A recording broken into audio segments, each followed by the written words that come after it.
Good morning students, this is your second video for class 12 subject business studies, topic principle of management, that is the second chapter of business studies. Before this, in previous videos we discussed about first chapter about the management, nature, principles, functions of management.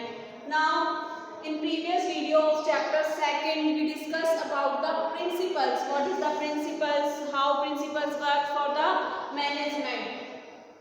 Now nature of the principle of management and the significance of principles of management, why these principles are important and applicable to the organization. Now today's topic is FAO's 14 principles of management. This is very important topic of your whole book. आपकी ये पूरी book का सबसे important topic है, ठीक है बेटा। इस टॉपिक को हमें बहुत अच्छे से समझना है। ये 14 प्रिंसिपल्स हमें टिप्स पे होने चाहिए। मैं आपको ट्रिक बताऊंगी, इसे हमें कैसे याद करना है। पहले हम 14 प्रिंसिपल्स डिस्कस करेंगे। एक एक प्रिंसिपल को बहुत अच्छे से समझना है कि वो प्रिंसिपल हमें क्या डिस्क्राइब करना चाहता है, ठीक है। उसका डिस्क्रिप्शन हमें बहुत अच्छे से आना चाहिए, बिकॉज किसी भी प्रिंसिपल में से आपकी केस स्टडी आ सकती है। और जो हम असाइनमेंट बनाएंगे, ठीक है, प्रोजेक्ट, आपको पता है आपकी प्रोजेक्ट फाइल्स तैयार होती हैं, तो इस प्रिंसिपल्स के बाद मैं आपको एक प्रोजेक्ट फाइल असाइन करूंगी और वो आपको प्रोजेक्ट भी प्रिपेयर करना है प्रिंसिपल्स पे से। तो सब स्टूडेंट्स को डिफरेंट दिए जाएंगे, तो अच्छे से समझना है, सबको सारे कंसेप्ट क्लियर होंगे तभी प्रोजेक्ट्स प्रिपेयर हम कर पाएंगे, ठीक है। तो सबसे पहले हम पढ़ रहे हैं, आज का हमारा टॉपिक है FAO's प्रिंसिपल ऑफ मैनेजमेंट। तो सबसे पहले हम देखते हैं कि ये FAO क्या है। आपके लिए तो एक नई टर्म होगी ये FAO, है ना।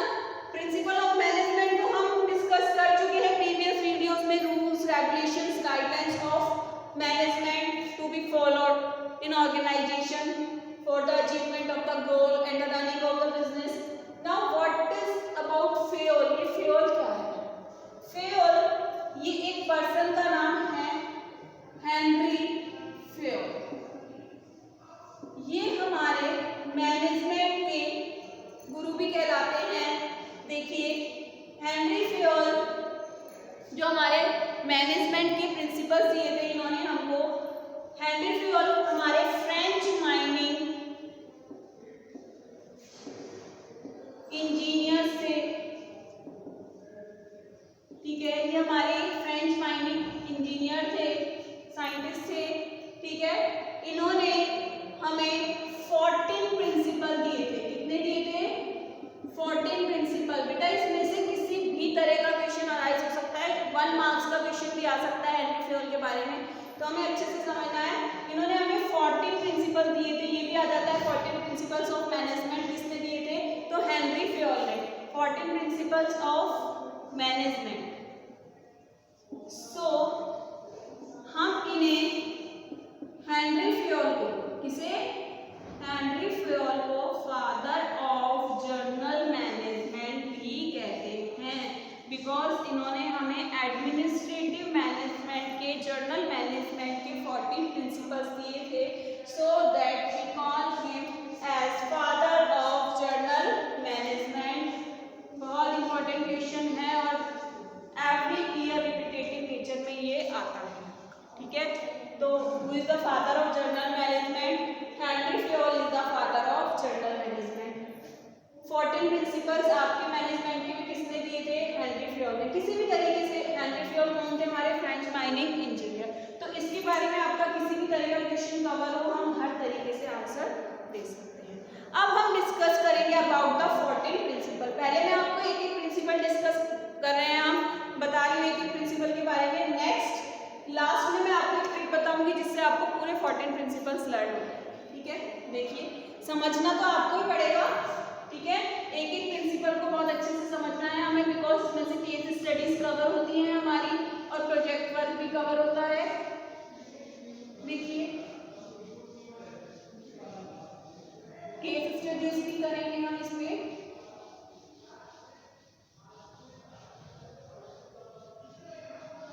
फर्स्ट हम प्रिंसिपल डिस्कस कर रहे हैं। मैं यहाँ पे लिख देती हूँ 14 FAO's principle of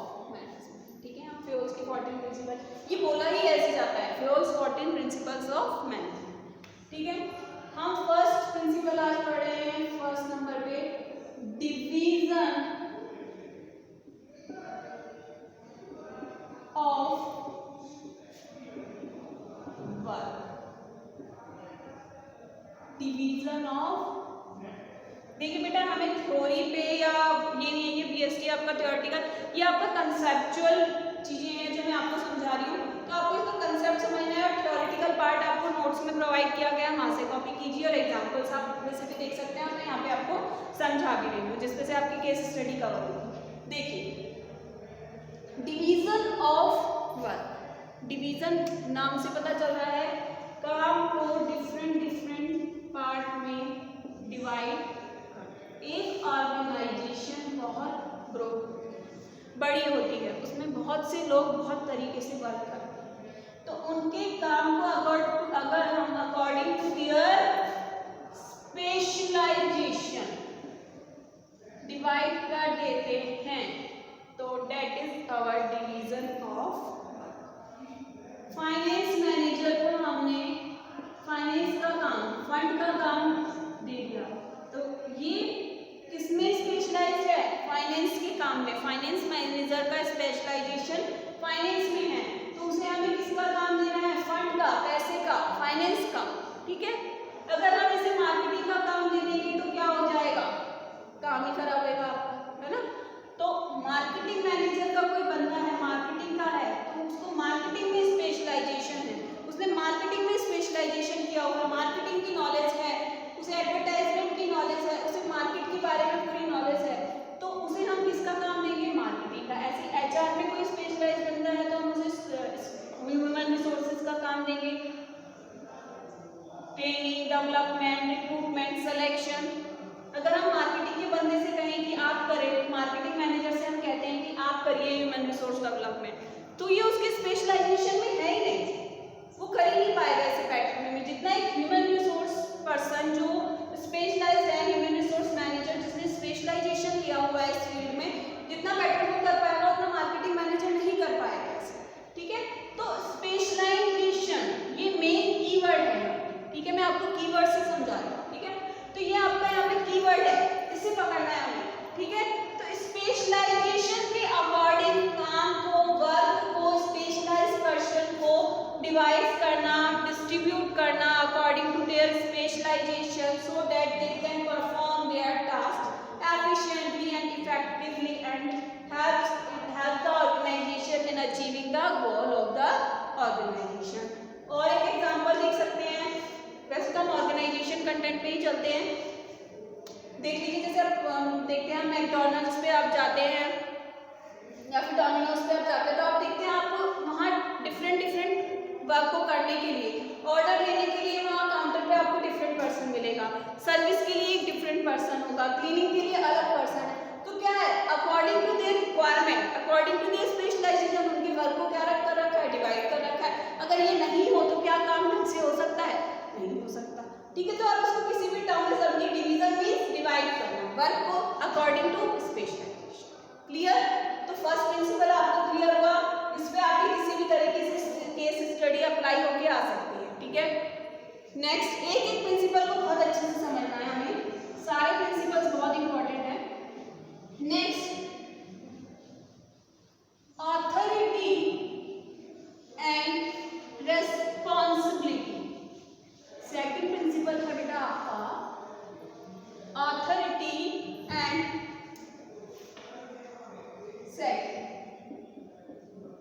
authority and responsibility.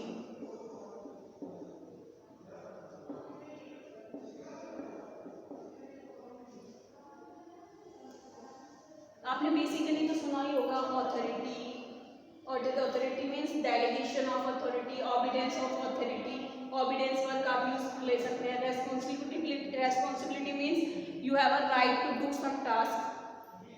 तो मैनेजमेंट में ऑथोरिटी एंड रेस्पॉन्सिबिलिटी के बीच में बैलेंस होना बहुत जरूरी है। आपने अपनी ऑर्गेनाइजेशन में किसी को रेस्पॉन्सिबिलिटी तो दे दी कोई काम करने की, लेकिन अगर आपने उसको उस रेस्पॉन्सिबिलिटी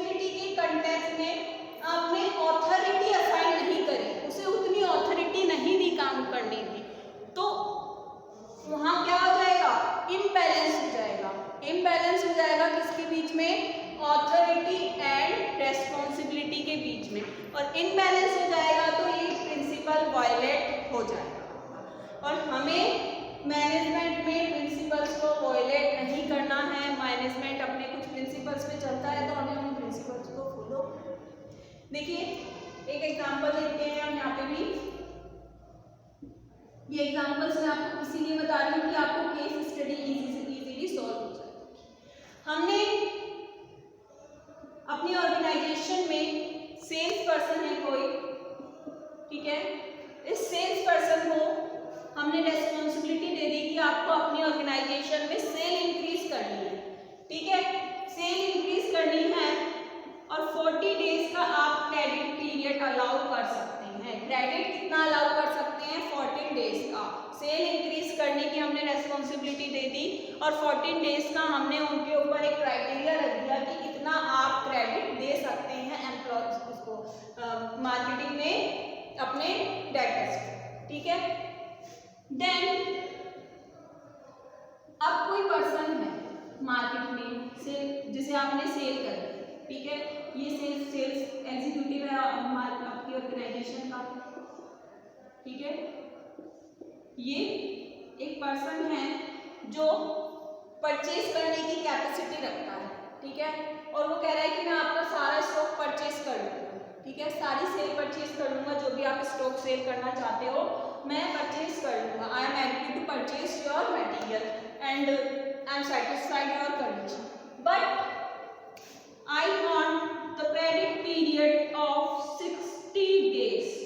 इसने कहा मुझे जो क्रेडिट पीरियड चाहिए वो 60 डेज चाहिए, लेकिन अब ये जो सेल्स एग्जीक्यूटिव है इसके पास तो 40 डेज की रेस्पॉन्सिबिलिटी भी इसे दिया था। मतलब क्या है? Imbalance between the authority and responsibility. अब इसको ये ऑथोरिटी भी देनी चाहिए थी कि आपको सेल इंक्रीज करनी है, आप कैसे भी कीजिए, आपकी ऑथोरिटी है, आपकी रेस्पॉन्सिबिलिटी है कि आपको ऑर्गेनाइजेशन के क्रेडिट पीरियड को, गुडविल को, सब कुछ मेंटेन रखते हुए आपको अपनी सेल इंक्रीज करनी है। तो यहाँ पे बैलेंस हो जाता ऑथोरिटी एंड रेस्पॉन्सिबिलिटी के बीच में। बट अभी तो यहाँ पे क्या हो गया? इम्बैलेंस हो गया between the authority and responsibility, because इसको ऑथोरिटी ही नहीं है कि ये 60 डेज का क्रेडिट पीरियड इसे अलाउ कर सके, बिकॉज इसे ऑथोरिटी कितना पीरियड अलाउ करने की है? ओनली 40 डेज का पीरियड ही ये अलाउ कर सकता है। क्लियर? तो ये प्रिंसिपल क्लियर हुआ, ऑथोरिटी एंड रेस्पॉन्सिबिलिटी। ऑथोरिटी कहता है ऑबिडियंस टू फॉलो द ऑर्डर, ठीक है, and the responsibility is balance between the authority and responsibility. इस एग्जांपल से आई होप अच्छे से क्लियर हो गया होगा आपको कि जितनी हमें रेस्पॉन्सिबिलिटी दी गई है उसके बिहाफ में बैलेंस में हमें ऑथोरिटी भी होनी चाहिए उस काम को करने के लिए। क्लियर? नेक्स्ट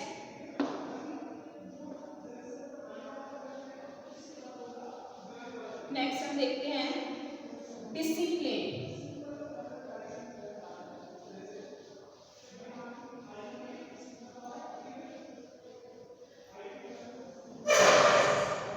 नेक्स्ट प्रिंसिपल आपका क्या है? Discipline.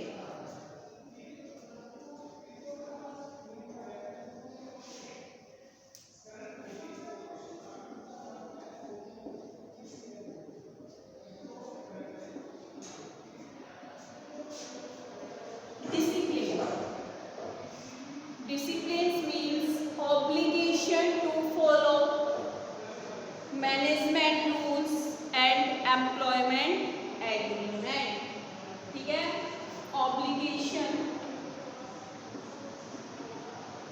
to follow management rules and employment।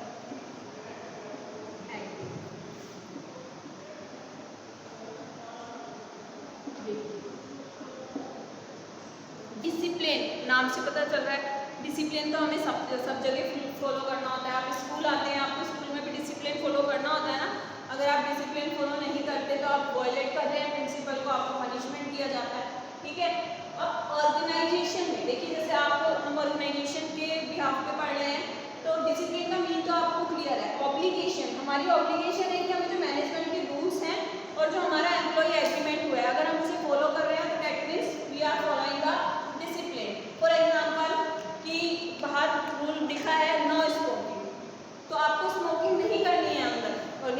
शीर्षक में आपको जो आपका ऑफिस बना हुआ है, ऑर्गेनाइजेशन है, आपका मैनेजमेंट है, आपका डिपार्टमेंट है, आपको स्मोकिंग नहीं करनी है और आप उसे फॉलो कर रहे हैं, that means you are following the discipline, आप डिसिप्लिन को फॉलो कर रहे हैं। आपका एम्प्लॉय एग्रीमेंट, ठीक है, ये तो मैनेजमेंट रूल्स हो गया, और भी कोई रूल्स नहीं किया और आप उसे फॉलो कर रहे हैं तो आप डिसिप्लिन फॉलो कर रहे हैं। एम्प्लॉय एग्रीमेंट जो आपने जॉब ज्वाइन करी, जब आपके और आपके ऑर्गेनाइजेशन में डायरेक्टर मैनेजर के बीच में जो भी रिटर्न एग्रीमेंट हुआ कि आप जब ऑर्गेनाइजेशन छोड़ेंगे तो आप कम से कम 1 महीने पहले इन्फॉर्म करेंगे, 1 मंथ इन्फॉर्म करेंगे, तो आपको वो सब चीज़ें जो एम्प्लॉय एग्रीमेंट में लिखी है वो भी फॉलो करनी है, ठीक है।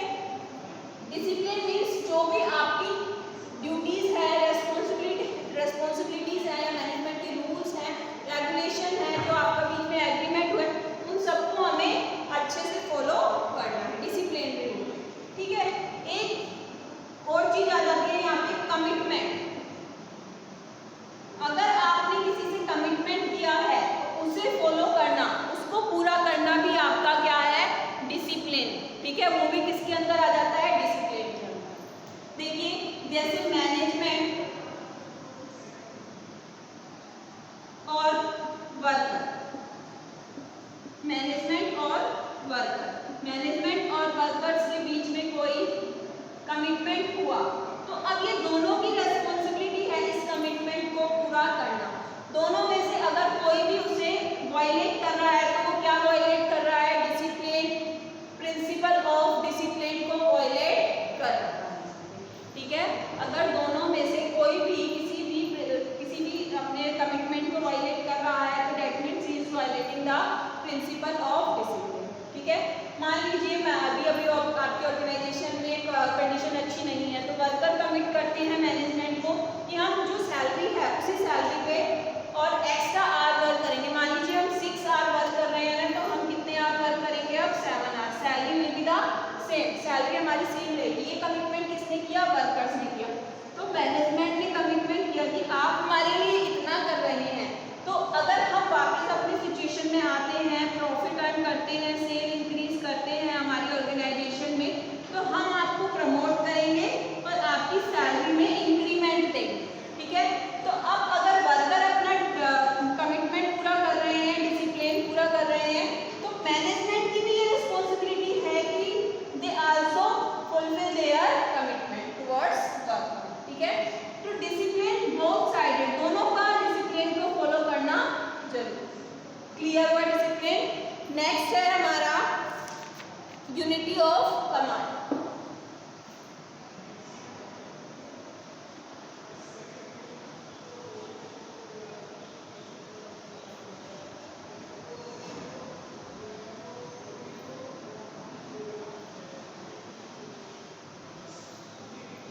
नेक्स्ट हमारा क्या है, यूनिटी ऑफ कमांड। ये हमारा कौन सा प्रिंसिपल है, 4, unity of command. Unity of command means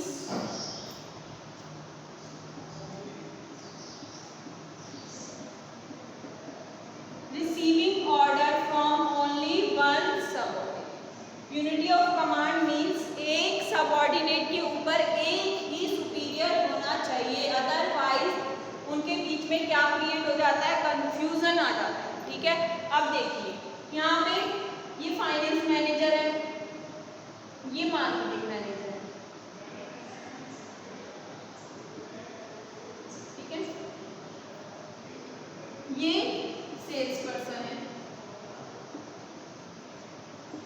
अब फाइनेंस मैनेजर मार्केटिंग मैनेजर से कह रहा है, सॉरी फाइनेंस मैनेजर ने सेल्स पर्सन से कहा कि आप सेल करेंगे तो 10% डिस्काउंट दे सकते हैं कस्टमर्स को।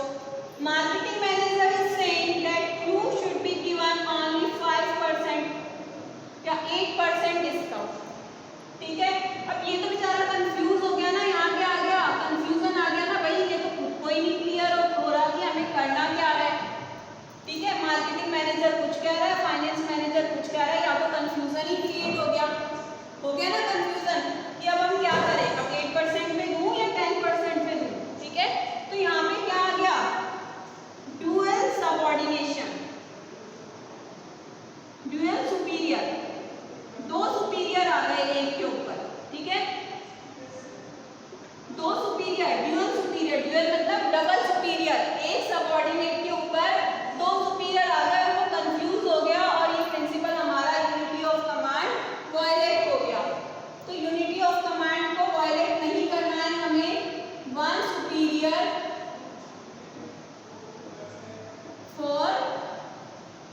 यूनिटी ऑफ कमांड क्लियर हुआ आपको। Next unity of direction. Next principle है हमारा बेटा यूनिटी ऑफ डायरेक्शन।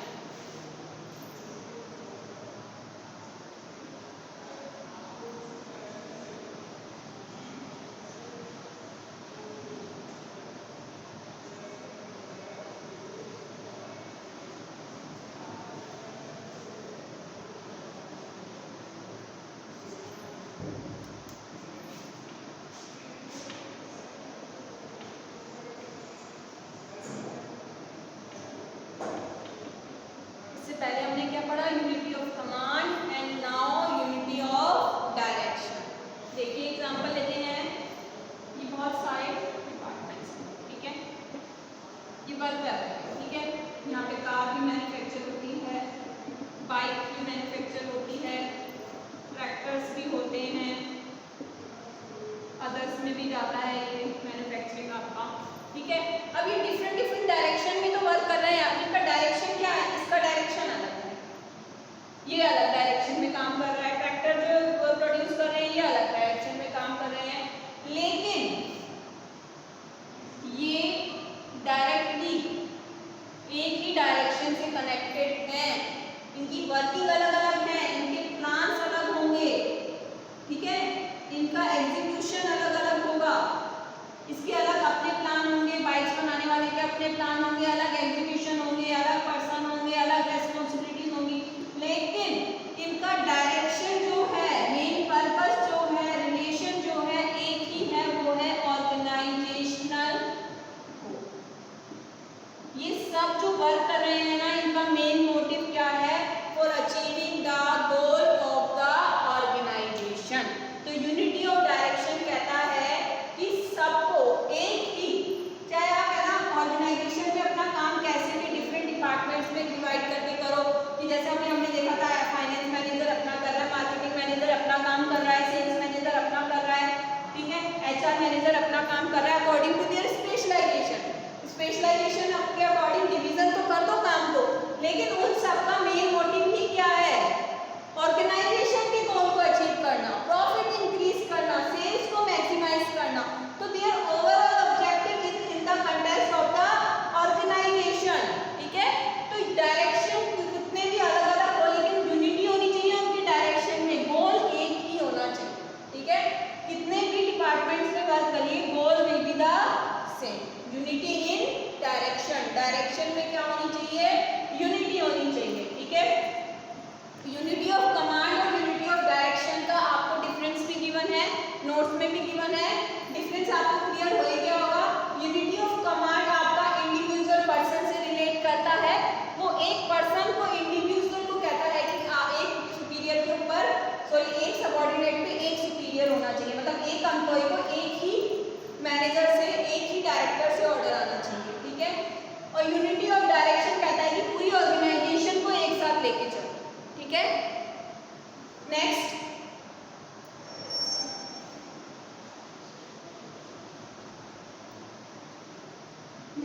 फिफ्थ हम डिस्कस कर रहे हैं सबऑर्डिनेशन ऑफ इंडिविजुअल इंटरेस्ट। क्या आपका सिक्स्थ होगा,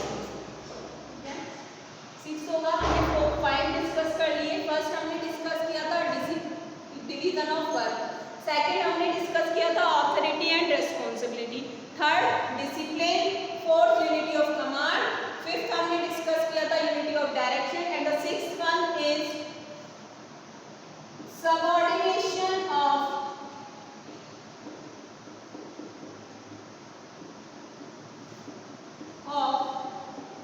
इंडिविजुअल इंटरेस्ट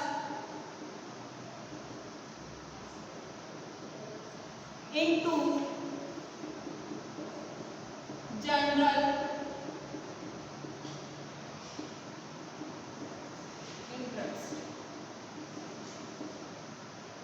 बहुत बड़ा लग रहा है देखने में, लेकिन मीनिंग बहुत छोटा, मतलब आपकी ऑर्गेनाइजेशन में इंडिविजुअली कितने भी लोग वर्क कर रहे हो सेम यूनिटी ऑफ डायरेक्शन की तरह, लेकिन उनका गोल क्या होना चाहिए, ऑर्गेनाइजेशन के लिए होना चाहिए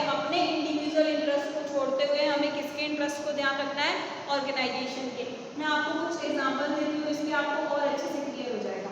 आप किसी ऑर्गेनाइजेशन में वर्क कर रहे हैं, ठीक है, अब वहाँ पे आपको स्टेशनरी प्रोवाइड की जाती है, एम्प्लॉइज को स्टेशनरी प्रोवाइड की जाती है, ठीक है, तो वो अभी स्टेशनरी आपको किस लिए प्रोवाइड की जा रही है कि आप वहाँ पे अच्छे से काम कर सके, आपको बार बार इधर से उधर जाने की जरूरत ना पड़े, बाहर से खरीद के लाने के लिए जरूरत ना पड़े, तो ये आपका इंडिविजुअल आपके लिए दी जा रही है आपको।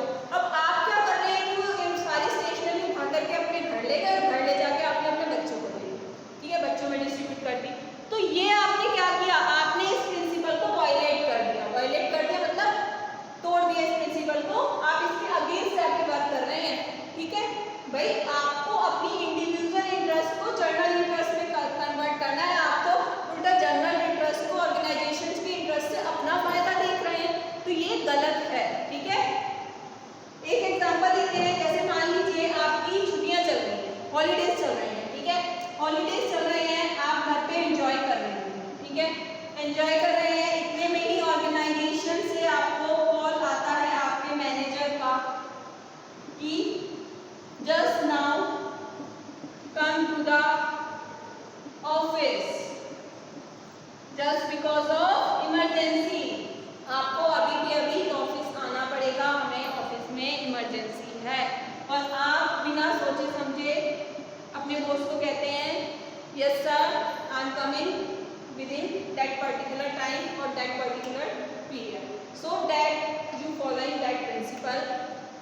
सबऑर्डिनेशन ऑफ, आपने अपना खुद का इंटरेस्ट क्या कर दिया, छोड़ दिया आपने, ठीक है, आप एंजॉय कर रहे थे अपनी फैमिली के साथ, अपने बच्चों के साथ, आपको बहुत से इंडिविजुअल वर्क से आपको अपने रेस्पॉन्सिबिलिटीज पूरी करनी थी, आप उस सब को छोड़ के आप कहाँ आए, अपनी ऑफिस की रेस्पॉन्सिबिलिटी को पूरा करने के लिए आए, क्योंकि ऐसा नहीं है कि आपका जो बॉस है आपको रोज बुलाएगा, वो भी कोई इमरजेंसी होगी तभी बुलाया है आपको, ठीक है, तो आपने भी अपने जर्नल इंटरेस्ट को, इंडिविजुअल इंटरेस्ट को किसमें कन्वर्ट कर दिया, ऑर्गेनाइजेशन के जर्नल इंटरेस्ट। क्लियर हुआ अच्छे से प्रिंसिपल, थ्योरी आपको इसकी सारी नोट्स में रिटर्न है, ठीक है, अभी हमें ये अच्छे से समझना है। इसमें से जैसे मैंने अभी बताया आपको इस तरीके से केस स्टडी भी आ सकती है कि कोई मैनेजर है, उसने अपने एम्प्लॉय को कॉल किया कि आपको अभी इमरजेंसी में ऑफिस आना पड़ेगा, और वो ऑफिस आ जाता था, तो in which principle he is working और in which principle he is वॉलेटिंग, तो इस तरीके से बहुत अप्लाइड आपके क्वेश्चन आते हैं इसमें। देखिए नेक्स्ट 7th हमारा प्रिंसिपल है, 6 हो गए, 7th प्रिंसिपल हम डिस्कस कर रहे हैं, 7th नंबर का प्रिंसिपल है ये हमारा remuneration of employee. Remuneration of employee, remuneration means salary, ठीक है, सैलरी ऑफ एम्प्लॉय। तो अब भाई बिना सैलरी के तो कोई एम्प्लॉय ऑर्गेनाइजेशन में वर्क ही नहीं करेगा, चाहे वो लोअर लेवल का हो चाहे अपर लेवल का हो, तो सैलरी के लिए कोई कुछ चीजें हैं जो हमें देखनी है। First just and equitable, first point क्या होना चाहिए सैलरी देते टाइम, जस्ट एंड इक्विटेबल, मतलब जो एक लेवल पे काम कर रहे हैं ना, जैसे एक वर्किंग लेबर है जो बाहर आपकी लेबर काम कर रही है, तो उन लेबर का एक ही लेवल है, एक ही लेवल पे, तो उनकी सैलरी इक्वल होनी चाहिए, ठीक है, इक्विटेबल। सेकंड आप पॉइंट ध्यान में रखेंगे, with in the paying capacity of, ये जो सैलरी है आपकी कंपनी की पेइंग कैपेसिटी के अंदर होनी चाहिए, मतलब वो कंपनी उसको पे भी कर सके, ये भी जरूरी है। अगर वो उसकी कैपेसिटी नहीं है और उससे ज़्यादा पे कर रही है एम्प्लॉइज को, तो भी क्या होगा, शॉर्ट टर्म में कंपनी क्या हो जाएगी, खत्म हो जाएगी। नेक्स्ट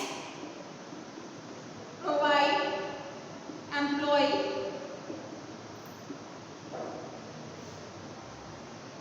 रीजनेबल स्टैंडर्ड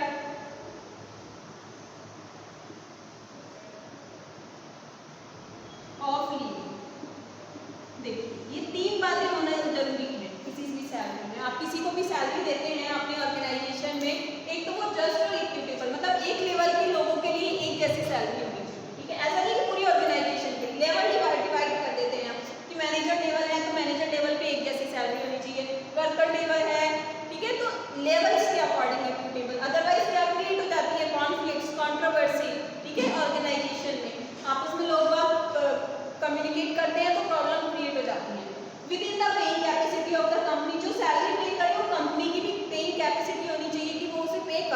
है।